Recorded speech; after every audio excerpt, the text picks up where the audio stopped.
Welcome back guys, and it's our day 2 dito sa Kabayan Beach Resort sa Laia, Batangas. So samahan nyo ako na mag-beach tour para maipakita ko sa inyo yung mga room rates nila for day tour and overnight accommodations. Doon tayo mag-umpisa sa may main entrance nila. Ayan, so ito yung main gate nila. Dito din tayo pumasok kahapon nung nag-check-in tayo. Pero for now, unahin muna natin yung kabilang side dito sa left side. Nandito kasi sa side na to, yung karamihan ng mga nipa huts nila na pang day tour at saka yung mga bungalow type na units nila for overnight accommodation. For overnight accommodation, yung mga bahay type, ilalagay ko yung price niya dito sa baba. Kung makikita nyo, ang lawak ng parking, no? Kahit saan naman dyan, pwede kayong mag-parking. Ayan, no? Super spacious siya. Tapos, ang maganda pa dito, kung kukuha kayo ng accommodation, like yung bungalow type na kubo nila, pwede kayong mag-park dun mismo sa tapat ng unit na kukunin ninyo. Ayan, no? Perfect example. O, diba? Ito yung nila, bahay sunflower. Ayan, zoom out na, zoom in lang natin ng very light. Sayang no, hindi kasi natin siya pwedeng pasukin kasi may mga naka-check-in. As in, fully booked sila for today. Tapos dito sa kabilang side naman, ito yung bahay, teka, hindi ko mabasa. Champaka. Ayan, bahay Champaka. So, lahat ng mga nakahilera dito, ang price niya ay 7,000 per night. Bungalow type units with kitchen. So, pwede kayong magluto dyan without any corkage fee para sa food. Tapos, lahat ng units, may cable TV and meron na ring porch area with sala, dining table, at saka kitchen set. Ito naman yung bahay tulip. Tama-tama, wala pang tao. Nasa loob pa siguro, baka tulog. Tara, silipin lang natin ng very, very light. Ayan, makikita nyo very spacious. Yan, punta naman tayo sa kabilang side. Ito naman yung kanilang bahay. Sandali, hindi ko mabasa. Santan. Ayan. For me, sulit na siya for 7,000 kasi good for 4 to 6 person na siya. Tapos, pwede ka pang mag-add ng maximum of 2 additional person. Dito naman sa side na to is yung bahay Daisy. O, ayan. Pwede natin din masilip ng konti. Ay, oo, may kasama din nga pala siyang water dispenser and kasama na yung 5 gallons yata yun of water. Libre na rin yun. Dito naman sa side na to, yung bahay Poinsettia. Basta yun na yun. Huwag nyo na lang ako i-judge. Okay, tara. Balik tayo. Back to business. Naka-flash naman dyan sa screen, no, yung mga pangalan ng mga bahay dun sa left side ng screen nyo. Tapos, yung price dun sa right side. So, hanapin nyo na lang kung alin dyan. I-match nyo lang. So, ito naman yung bahay Adelpha.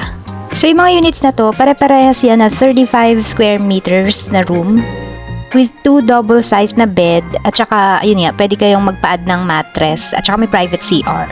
Sir, okay lang po, kuhanan ko lang po yung name. Apo. Ito lang po, yung label. Thank you. Ito naman guys, yung bahay Doña Aurora. Ayan. Puntahan natin yung isa pa dun sa may bandang gilid sa kaliwa. Tapos, after nun, lalabas na tayo para dun sa mga kubo na pang day tour.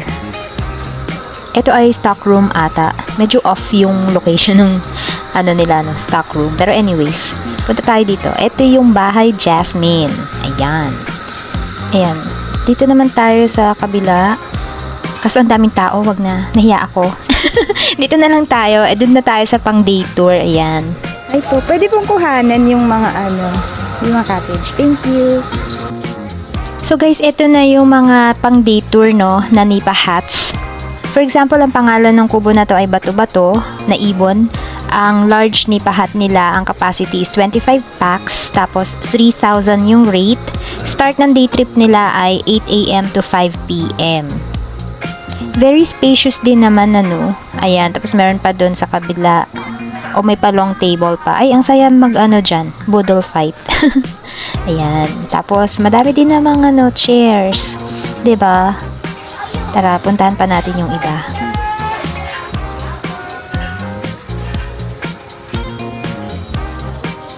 Oh, ito, pugo. Same size din halos, So, yun nga, sabi ko nga nung nakaraan sa part 1 ng video ko, Usually, ang pangalan ng mga cottages nila, pag hindi pangalan ng ibon, either pangalan ng flower or gulay. So, itong side na to, loro. Tapos, pet friendly din nga pala dito, no, sa Kabayan Beach Resort. Ito naman yung small nipa hut nila. Ang capacity nito ay maximum of 10 person. Tapos, ang rate naman niya ay 2,000 pesos. Kung day trip nga po pala kayo, meron kayong babayaran na 200 pesos per head kapag adult and then 100 pesos per head kapag 4 years old to 11. That's on top of the price ng mga nipa huts. O, itong side na to, Kalapati naman yung name niya.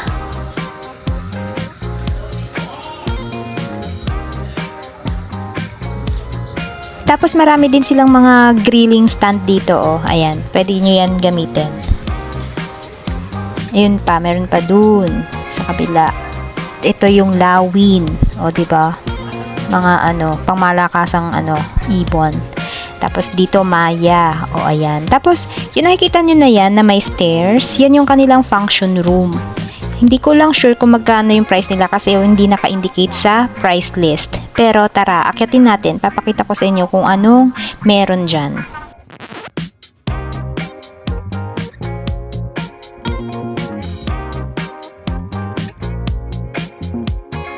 So yan guys, so meron kayong wide angle view ng buong resort. Tapos may mga tables and chairs din dito. So siguro kung meron kayong mga special events na gusto nyong ganapin dito, pwede nyo din siyang i-rent.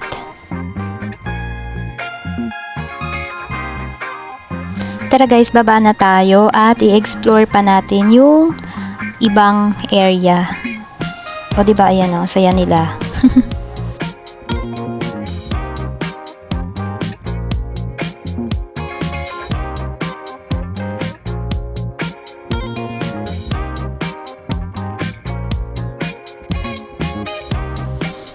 Ito, marami pang nipa huts dito sa side na to for day tour. O, sakto may event si Mang Inasal. Hi Mang Inasal, baka naman. By the way, hindi nga pala sponsored tong video na to, no? Pero Kabayan Beach Resort, baka naman. Ito naman guys, yung beach front ng Kabayan Beach Resort, no? Halika, papakita ko sa inyo. Malawak yung beach front nila, to be honest.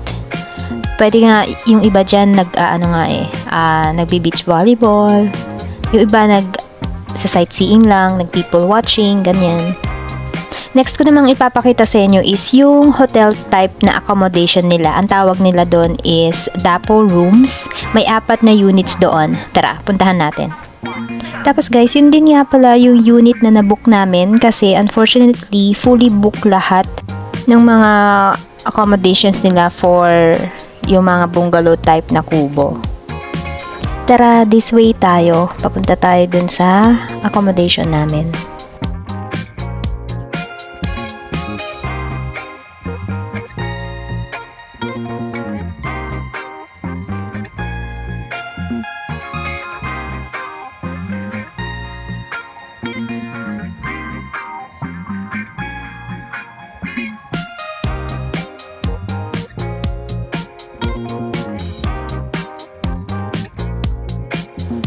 Dito siya sa side na to guys. And then yung price niya, nilagay ko dito sa my screen. Check nyo na lang po. And then, meron din akong room tour niyan dun sa first video ko. Yung part 1 ng video na to. Panoorin nyo na lang po. Ilalagay ko na lang po yung link ng video na yun dito sa baba, sa may description box para mas madali nyo pong ma-access.